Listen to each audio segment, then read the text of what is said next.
Salut tout le monde, c'est Sylvain, comment allez-vous? Bien j'espère, bienvenue pour le tirage du jour. Une journée que je vous souhaite remplie de plein de belles énergies. Si vous désirez une consultation privée, vous trouverez toutes les informations pour me joindre dans la barre de description de cette vidéo. Elle s'affiche également au bas de votre écran. Et le numéro de téléphone, quant à lui, il est juste ici. C'est parti, place au tirage.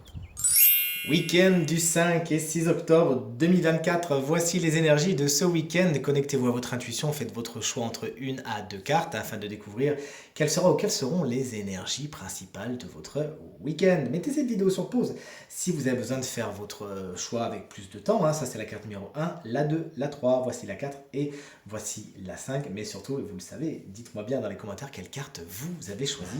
De mon côté, ce sera la 3 et la 5. Allez, on débute tout de suite ce tirage avec la carte numéro 1. On est sur la carte de la Lune.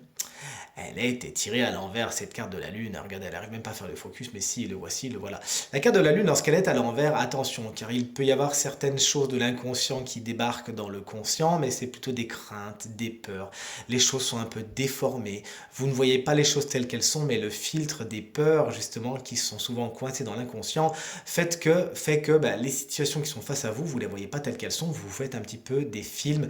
Attention également, la Lune peut avoir des influences quelque peu négatives sur vous et vous pousser à voir les choses peut-être un petit peu plus noires qu'elles ne le sont. Maintenant que vous êtes au courant, vous n'avez plus qu'à en prendre conscience et vous pourriez éviter tout cela. La carte numéro 2, on est sur un 3 de pentacle et il est inversé.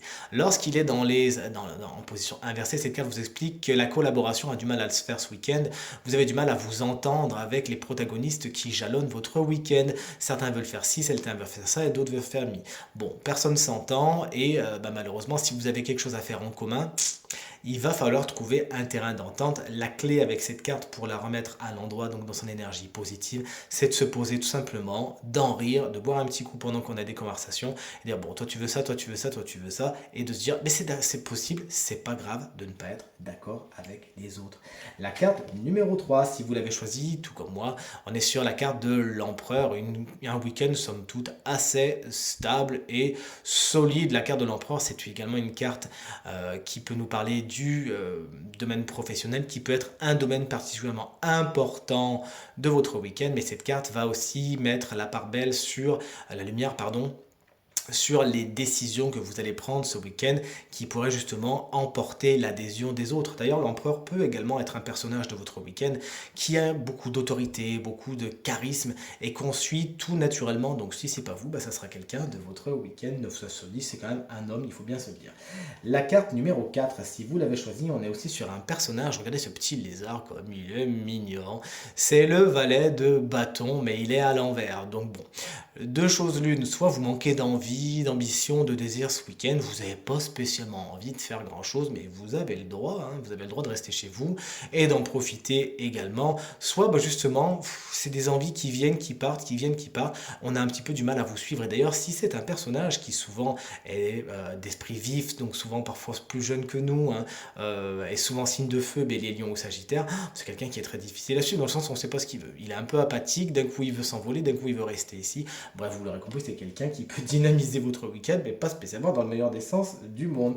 Et si, tout comme moi, vous avez choisi la carte numéro 5, regardez, on était bien inspiré, puisque le 3 de coupe fait la part belle sur la fête, sur les amis et les célébrations. Il y a effectivement de bons moments à attendre ce week-end avec les amis, avec la famille. On va au restaurant, on va au bar, on en profite. Vous êtes entouré des gens qui vous font du bien. Et justement, c'est pour le meilleur, profitez-en.